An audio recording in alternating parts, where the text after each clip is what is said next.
This is an introduction for clinicians on how to use the eRecord for clinical documentation. Well, the first thing that a clinician does is they log into the system. They put in their user ID and password. They click Sign In. This brings them to a home page. The home page has links. The links that are most important to the clinician are the patient's links and the scheduler links. I'm going to click on Patients.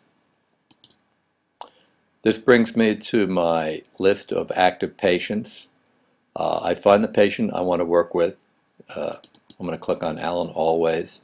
This brings me to the page which lists all of the clinical documents that I've created for this patient in chronological order. You'll notice at the top of this page there's a green bar. The green bar are links. The account link brings you to the setup. Accounting brings you to where you can post payments. Appointments, list appointments, authorizations, current authorizations, claims, the status of claims chronologically. Now I'm going to create a new clinical document for this patient, a progress note. So I click on Create New Document, and I click at the down arrow, and I find the document that I want to work with. In this instance, it's the clinician's progress note. I click on Create New Draft Document, and the clinician progress note appears. Notice that there are diagnoses that are pulled forward. The entire note copies forward, so you don't have to write a new note week to week. You just edit the old note. Also, the diagnosis, if entered at intake, will populate forward. To enter a diagnosis, you click on Add New Diagnosis.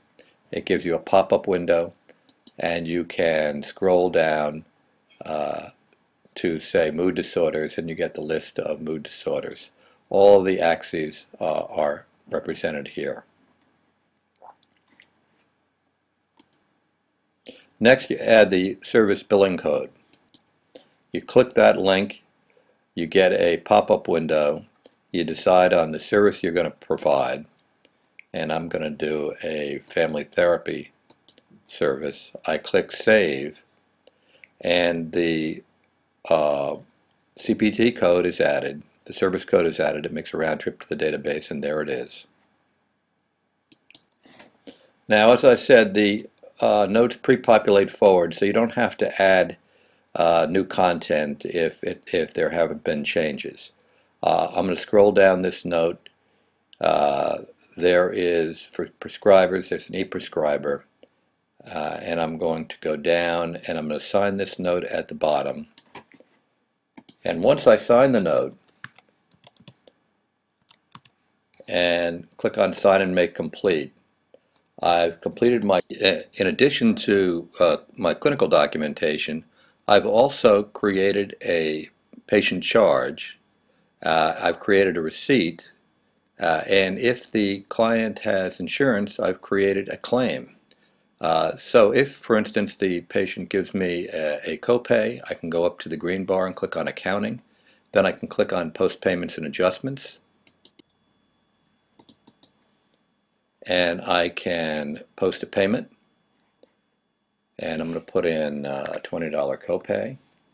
And I click on Post and Create Receipt.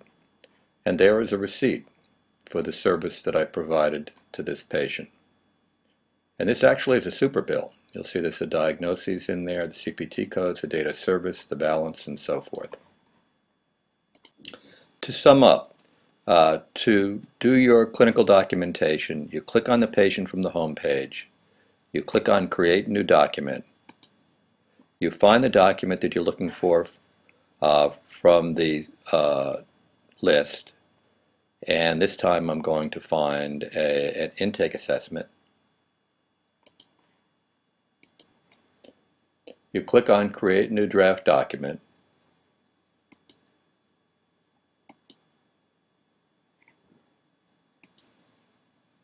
You fill out the document. You put in the CPT code.